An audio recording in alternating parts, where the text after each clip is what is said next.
Fala galera, estamos aqui no nosso Teamcast e o assunto de hoje tá maravilhoso. E é claro, eu não vim sozinha, eu tô com o Gustavo.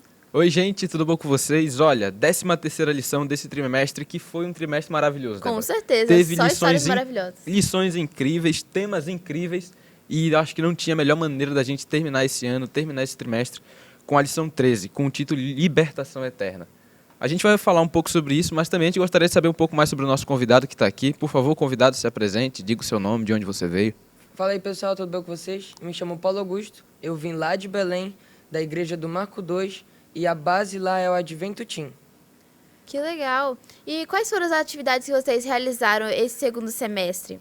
Bom, a gente faz os PGs toda sexta-feira, com diversos temas, a identidade que a gente tem que ter no mundo, sobre a internet, os jogos, a amizade. Também a gente fez uma visita com uma casa de um irmão já idoso, para poder visitar ele, para poder também cumprir um dos desafios que também teve.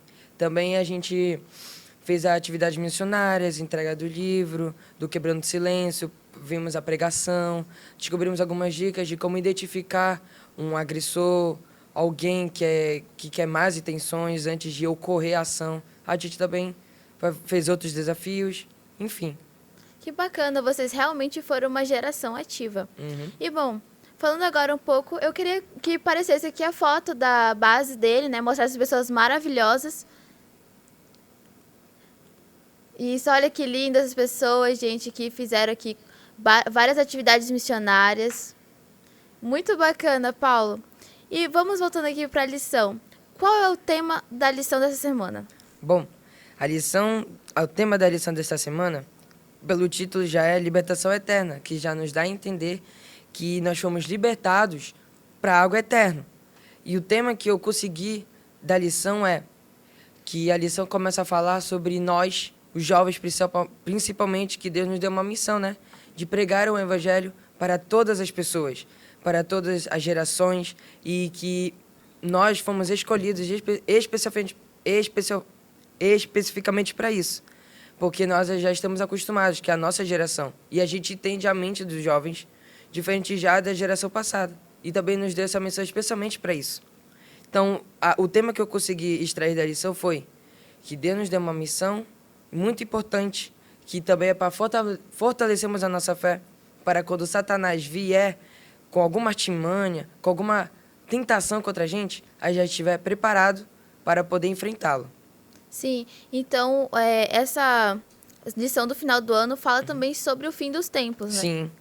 Realmente, a lição de sábado ela trouxe um ponto muito interessante que eu gostaria que você comentasse um pouco. Ela fala que a promessa da vida eterna ela está clara e vivida em nossa mente. Como é que o adolescente hoje ele pode colocar essa promessa na mente? Porque muitos eles olham para o futuro, eles olham para um futuro com medo, da perseguição, medo do que vai acontecer, e eles acabam esquecendo das coisas que vêm para frente. Como é que eles podem colocar essas promessas na mente deles?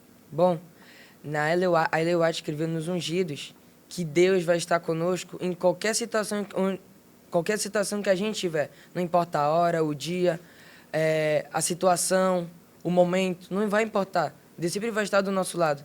Então, para os adolescentes, colocar a promessa na nossa cabeça não precisa ter medo do futuro, pois a gente tem que colocar que Deus vai estar do nosso lado. E tantas vezes que Deus esteve com os escolhidos, com as pessoas que Ele escolheu, tantos livramentos, tantas bênçãos, e vai ser diferente conosco? Claro que não. Deus vai estar do nosso lado, nos protegendo de qualquer mal que Satanás vai querer fazer conosco. Realmente isso me lembra um ponto de que o Deus que esteve com o povo de Israel e libertou o povo de Israel, o Deus que esteve com Daniel e libertou o povo também, é o mesmo Deus que está com a gente. E Ele vai libertar a gente desse pecado, vai libertar a gente desse mundo e vai levar a gente para uma libertação eterna, para um mundo totalmente melhor. Com certeza, e o título já diz libertação eterna. É uma libertação que, ou seja, a gente não vai mais sofrer como sendo escravos do mal. Então a gente vai ser para sempre livres lá no céu. Uhum. Paulo, a lição de domingo ela trouxe algumas perguntas e ela trouxe alguns textos para a gente ler. São muitos textos de Isaías, Malaquias e... Mas, assim, teve algum texto, alguma parte da lição de domingo que você queira destacar? Bom, o que eu achei interessante foi que, porque é necessária a preparação do caminho antes da vinda do grande e terrível dia do Senhor. E a resposta para essa pergunta está lá em Malaquias 4:5, que ele fala assim, está tentando explicar aqui por que é necessário. Porque antes do juízo final chegar, antes de Deus vir, Jesus, na sua segunda vinda, haverá aprovações, haverá desafios, nós vamos ser perseguidos. Então, a preparação antes disso ocorrer é para que o nosso psicológico esteja pronto, para que a nossa fé esteja fortalecida, para que quando chegar o dia, nós tivermos certeza de que tudo vai ocorrer bem, que a gente não sinta medo, que a nossa fé esteja pronta, para que o Espírito Santo esteja ao nosso lado, nos confortando, nos encorajando, para que a gente consiga enfrentar a maldade com todas as nossas forças, sem temer mal algum. Com certeza. A esperança que a gente sente vai fazer com que a gente se mantenha firme até o fim. Eu lembro que Ellen White, eu não lembro qual foi o livro, mas ela fala que a certeza, o sacrifício de Cristo na cruz do Calvário, ele deve estar na nossa mente. Isso vai ser um motivo de fortalecimento da nossa fé no fim dos tempos. Muitas vezes a gente olha para o futuro, a gente olha com medo, a gente olha não olhando o que vem mais para frente, que é a vida eterna, mas a gente olha para aquilo que vem antes. Como é que a gente faz para olhar para a vida eterna e não para olhar para esse momento de perseguição? Como seres humanos, nós temos a tendência de olhar sempre para aquilo que vai trazer medo conosco. Tipo, no futuro, será que eu vou conseguir um emprego? Será que eu vou passar de ano? Nós temos essa tendência de pensar no ruim, mas é difícil a gente pensar no que é bom, porque é essa a tendência do ser humano, que nós somos pecadores, a gente pensa no que é ruim. Mas nós devemos pedir a Deus, orando, para que Ele nos ajude a pensar no que é bom. E a Ellen White, a Bíblia, querem nos deixar claro que a gente não precisa ter medo do que vai vir daqui para frente, porque Deus sempre vai estar ao nosso lado. Então, nós devemos sempre pedir a Deus, Pai, por favor, ajude-me a sempre estar confiando em Ti, porque como seres humanos, a gente tem a tendência de acabar esquecendo de Deus, a gente acaba esquecendo de que Ele está do nosso lado. Mas a Ellen White, nos livros dela que ela escreveu, o que Deus disse na Bíblia, quer nos chamar a atenção, dizendo, por favor, filho, eu estou do seu lado. Não precisa ter medo algum. Vários personagens da Bíblia tiveram esse medo, mas por meio deles sempre orarem, por meio deles sempre estarem em comunhão com Deus, nenhum mal aconteceu com eles. Eles tiveram sempre a proteção de Deus e as bênçãos sempre caíam na vida deles. Eu queria te fazer uma pergunta, já falando sobre preparação. Por que é necessário a gente se preparar para a volta de Jesus? Porque é importante que, na parte de sexta-feira, principalmente, fala assim, ele fala que a nossa fé tem que estar fortalecida. Então, por que é importante? A nossa fé é a chave para que a gente já tenha a nossa salvação garantida. Sem a fé, não tem como a gente ir para o céu. Sem a fé, não tem como o Espírito Santo estar conosco. Sem a fé, não tem como a gente espalhar a mensagem de Deus para as outras pessoas. Então, quando você faz essa pergunta, assim, por que é importante a gente já se preparar? É porque a gente já esteja preparado também para o juízo final, para que o nosso corpo, a nossa fé esteja preparada para quando chegar as dificuldades, para quando a tentação vier, a gente já estiver pronto, já com a armadura de Deus, revestido da armadura de Deus. Sim, e muito interessante isso. E se você quiser saber mais sobre a história, sobre como se preparar, sobre a volta de Jesus, recomendo também que você leia o livro dos Ungidos, o capítulo 60 dessa semana, que vai te ajudar e vai expandir a sua mente. Claro, a gente espera e motiva você a ler o livro, porque ele amplia muito mais o conhecimento da lição. Tudo que a gente fala aqui é apenas um resumo. O estudo da lição e a leitura do livro e a leitura da Bíblia amplia muito o nosso conhecimento. A gente está falando um pouco sobre isso, mas a lição de segunda ela trata um ponto interessante. A ceia do Cordeiro, aquele grande dia onde nós estaremos reunidos no céu e nós vamos cantar o cântico de Moisés e estar na ceia do Cordeiro. Como é que a gente faz para se preparar? Como é que a gente faz para estar lá? Qual a sensação que você tem, Paulo, ao ouvir que um dia você pode estar participando da ceia do Cordeiro? É uma sensação boa porque quando a gente fala disso, parece que o nosso corpo ele se fica mais calmo, a nossa mente começa a tentar imaginar aquilo e parece que tudo fica melhor. Tipo, eu sinto a sensação de paz, de espírito. Quando a gente tenta pensar como vai ser no céu, a nossa mente clareia. É como se a gente ficasse mais maravilhado com o que a gente tenta imaginar. Porque é algo que a gente não vê aqui na Terra. E quando a gente tenta imaginar com o que a Bíblia fala, com o que a Ellen White escreveu, a gente fica maravilhoso, tipo, nossa, no céu vai ser aquilo, vai ter fica encantado, né? Os animais vão viver felizes uns com os outros, não haverá morte, vamos viver para sempre com Deus, haverá só alegria. Então a gente vai ficar maravilhado, porque não é isso que a gente vê aqui na Terra. A gente vê morte, doença, tristeza, mas quando a gente só pensa em alegria no céu, poxa, vai ser o mundo perfeito pra gente. Vai ser o local só de alegria. Então, é isso que é a sensação de prazer bom, um prazer confortante, quando eu penso, quando eu tento imaginar como vai ser o céu. Com certeza, é muito bom imaginar isso, porque aqui na Terra a gente não tem nenhum desses sentimentos. A gente tem a morte, temos a tristeza.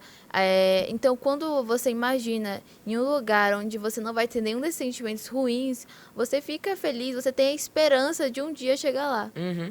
Realmente. Paulo, partindo para a lição de terça, que é particularmente uma lição que eu gosto muito, a gente também, com certeza. distrai um pouquinho, a gente fala sobre as curiosidades. Eu sou uma pessoa muito curiosa e eu gosto muito da lição de terça. Teve alguma curiosidade que chamou a sua atenção que você queira compartilhar com a gente dessas 4 curiosidades aqui? Bom, a parte que eu prestei mais atenção, assim, das curiosidades, foi aqui, ó. Tem uma curiosidade que diz assim: na lista dos que serão julgados e punidos por Deus são mencionados os feiticeiros. Estes eram os que praticavam artes mágicas como a base da feitiçaria e da bruxaria. É a comunicação com os mortos. As pessoas que praticam esse tipo de atividade, ainda hoje, estão ajudando a espalhar a mesma mentira contada por Satanás a Eva no Éden. Cuidado com a maneira sutil em que a magia está sendo introduzida nas formas de entretenimento. Então, ele nos avisa o seguinte: os jovens de hoje, os adolescentes, estão muito entretidos com a tecnologia, com as séries, filmes, e muitas das vezes tem bruxaria na maior parte disso, principalmente em séries de ficção científica. E muitas das vezes o jovem não presta atenção nisso e acaba sendo influenciado. E no final dessa curiosidade fala que a gente tem que ter cuidado com a maneira sutil que Satanás tem, porque ao longo das gerações as artimanhas de Satanás mudam. A forma que ele tem de nos tentar muda as formas, porque antigamente tem uma forma, hoje em dia é tecnologia. Então ele fala que se atente, preste atenção das formas que Satanás tem de tentar você. E uma das formas da gente prestar atenção, estar sempre atento, é estar em comunhão com Deus sempre. E também ele fala aqui que os feiticeiros, os bruxos, deixa mais uma vez claro que não vão estar no céu. Nenhuma maldade, nada que mostre, né, a maldade, o caminho de Satanás, a bruxaria, vai estar no céu. Então é uma curiosidade que me chamou a atenção e que deveria chamar a atenção dos adolescentes em questão de redes sociais e internet.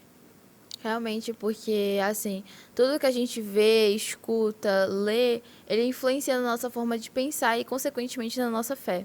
Realmente, tem um texto em 1 Coríntios, se não me falha a memória, que ele fala o seguinte: todas as coisas me são lícitas, mas nem todas convêm. Todas as coisas me são lícitas, mas eu não me deixarei dominar por nenhuma delas.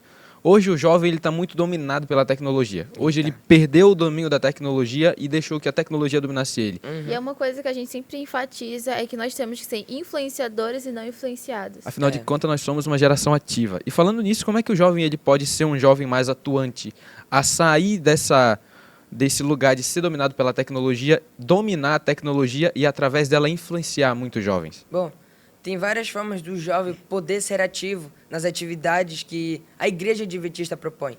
A Igreja Adventista tem aqueles momentos lá que a gente distribui sopa para os mendigos, para as pessoas que moram na rua. Tem aqueles momentos lá da entrega do livro, do Impacto Esperança. Tem aquele momento lá que você pode participar, por exemplo, do coral da igreja, você participar de algum ministério. Então, o jovem, para poder ser ativo, eles têm que estar em sintonia com a igreja. Ele tem que prestar atenção, tipo, opa, eu me interessei por este lugar, por este grupo, eu vou querer me juntar. Se eu sei cantar, eu vou querer estar no coral da igreja. Se eu sou bom na tecnologia, acho que eu vou querer participar do grupo da sonoplastia. Se eu sou bom em atividades missionárias, se eu sou bom nas visitas, eu quero participar das visitas, né? Que tem algumas igrejas, né? Que fazem visitas com os membros que não estão aparecendo e querem saber o motivo. Então, para o jovem querer ser ativo, tem que primeiro deixar de lado aquilo que o distrai dos caminhos do Senhor e tentar ficar em contato constante no que mostra, né? As coisas de Deus, que são as atividades que a igreja quer propor. Também tem os desbravadores, que é uma forma muito boa de fazer com que o jovem esteja ativo. Atividades, especialidades, o camporia, acampamento. Enfim, várias outras formas que o jovem tem na igreja. Então, são algumas formas de fazer o jovem ficar ativo, né, na comunhão com Deus também. Com certeza. E, Paulo, eu queria que você falasse um pouco sobre a lição de quarta-feira, que ela é um pouco mais reflexiva, na minha opinião, porque a gente vai para a Bíblia, né, ler alguns versículos falando sobre isso. Bom, por exemplo, a parte de domingo já diz alguns textos bíblicos sobre o que a lição quer nos mostrar. Só que a parte de quarta é algo interessante porque ele fala assim: após ler e marcar em sua Bíblia os textos adicionais, que são esses aqui que estão marcados em amarelo. Sim. Que ele fala, os textos adicionais são aqueles que vão adicionar mais conhecimento para que a gente possa entender melhor do que a lição quer nos mostrar. E a gente vê que a Bíblia ela tá conectada, né? Exatamente. Não vê, tipo, tem histórias, por exemplo, em Isaías, sobre a volta de Jesus, mas ali em Apocalipse falando de novo sobre a volta de Jesus em tempos totalmente diferentes. E uma parte interessante é que ele quer mostrar cada versão de cada personagem. Por exemplo, a versão de Mateus, a versão de Paulo, a versão do Paulo lá para os Hebreus. Então ele quer nos mostrar várias visões dos personagens em situações diferentes, mas que todas essas visões, essas situações vão nos levar para um mesmo sentido, que é sobre a volta de Jesus. Paulo, Sim. a lição de quarta ela tem uma pergunta interessante. Ela fala o seguinte: de que maneira você pode encorajar pessoas e jovens a permanecer firmes na fé, ainda em meio à dor, ao meio ao sofrimento, e como é que elas podem continuar firmes nesse mundo?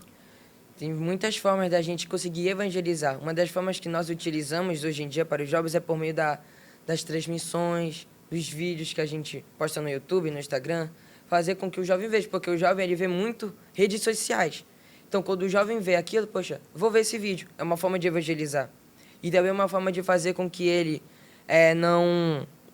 para que ele continue, não fique com medo, né, do Sim. mundo que a gente vive, ele estando em comunhão com Deus sempre. Porque sem Deus, a gente não é nada. Sem Deus, a gente fica com medo. Quando nós estamos com Deus, então a gente pede o Espírito Santo. Quando o Espírito Santo está ao nosso lado, nós sempre vamos estar... É como se tivéssemos... A gente sente como alguém estivesse cuidando de nós. Porque, tipo, muitas pessoas, sem Deus, acontecem coisas ruins com elas. Coisas trágicas acontecem. Por exemplo, você está andando na rua, milhões de coisas podem acontecer com você. Você pode ser atropelado, você pode ser assaltado, mas quando você está com Deus, Deus impede com que essas coisas aconteçam com você. Ele impede com que as hostes de Satanás, os demônios, façam mal com você, porque o Espírito Santo está do seu lado. Então, uma das formas, né, de fazer com que o jovem perceba que ele está protegido é falando: você tem que orar a Deus, vocês têm que estar em comunhão com Ele, porque quando nos afastamos dele, coisas ruins acontecem conosco. Satanás está... Nós vamos estar livres. Não vai ter um escudo protetor ao nosso lado. Satanás vai ver: opa, essa pessoa aqui está liberada. Vamos atordoar ele. Vamos enviar coisas ruins para acontecer com ele. Então, uma das formas é estar em comunhão com Deus sempre. Exatamente. E não que coisas ruins não vão acontecer com a gente, mas Deus estando do nosso lado, vamos conseguir superar esses desafios. E, inclusive, agora eu queria te pedir que você desse um conselho para os nossos adolescentes para que eles consigam se manter na fé até a volta de Jesus. Bom, na verdade, eu vou ler um trecho que está no capítulo 60 dos Ungidos, que ele fala exatamente assim, ó: vocês precisam perseverar, de modo que quando estiverem feita a vontade de Deus, recebam o que Ele prometeu, pois em breve, muito em breve, desculpa, Sem problema. aquele que... Pode beber um pouco de água. Eu lembro, Débora, de um texto que fala lá em Hebreus 10, 23, que ele fala o seguinte: guardemos firmes a confissão da esperança, Sim. porque aquele que fez a promessa é fiel. Ainda que demore um pouquinho, a gente sabe que ele vai cumprir a promessa. Só um pouco mais, igual diz Arauto Reis. Exatamente. Pode continuar, Paulo. Continuando, receba o que Ele prometeu, pois em breve, muito em breve, aquele que quem virá não vai demorar. Olhe para cima e permita que sua fé cresça constantemente. Permite que sua fé guie você pelo caminho estreito que leva você através dos portais da cidade para o vasto e ilimitado futuro de glória. Portanto, irmãos, sejam pacientes até a vinda do Senhor. Veja como o agricultor aguarda que a terra produza a preciosa colheita e como espera com paciência até virem as chuvas do outono e da primavera. Sejam também pacientes e fortaleçam o coração, pois a vida do Senhor está próxima. Então, o conselho que eu tenho para nós, adolescentes, é que a lição também fala que a gente tem que fortalecer a nossa fé, fortalecer o coração, que a gente espera paciente, que Deus está voltando, mas até Ele voltar, haverá momentos de tristeza, haverá momentos de provações, porque Satanás não para. Satanás sempre vai tentar trazer o maior número de pessoas para que junto com ele no abismo. E nós temos que estar preparados, fortalecendo a nossa fé. E se a gente quer que outras pessoas também estejam conosco no céu, nós temos o dever também de compartilhar a nossa fé com as outras pessoas, para que o maior número de jovens, adultos, crianças possam estar conosco lá no céu. E com esse conselho a gente encerra por aqui. Eu queria que você fizesse uma rápida oração para a gente encerrar. Tudo bem, oremos. Querido Deus, muito obrigado, Pai, por este momento especial de conversa sobre o tema da nossa lição. Que o Senhor possa, Pai, ajudar cada um de nós a sermos corajosos para permanecermos firmes na sua palavra, para que a gente consiga compartilhar a nossa fé, a sua mensagem para as outras pessoas. Que o Senhor possa, Pai, enviar o Espírito Santo para estar consolando o nosso coração, nos ajudando a fortalecer a nossa fé. Que o Senhor possa também colocar a sua armadura no nosso corpo, para que a gente possa estar pronto para as hostes de Satanás. Que o Senhor possa também, Pai, confortar o coração daquelas pessoas que estão com medo do futuro. Que o Senhor possa falar para elas o seguinte, que eu estou do seu lado, não vou desamparar, igual a Ellen White fala, igual a Bíblia fala. Que o Senhor também possa, Pai, estar com cada pessoa, que o Senhor também fortaleça cada coração jovem, pois o Senhor nos escolheu para evangelizarmos sobre o seu nome, sobre a sua vinda. E é isso que lhe pedimos e agradecemos, em nome de Jesus, amém. Amém. Ficamos por aqui, foi isso. Espero que vocês tenham gostado e tenham entendido mais sobre a lição dessa semana. E um beijo a todos vocês. Tchau, até a próxima.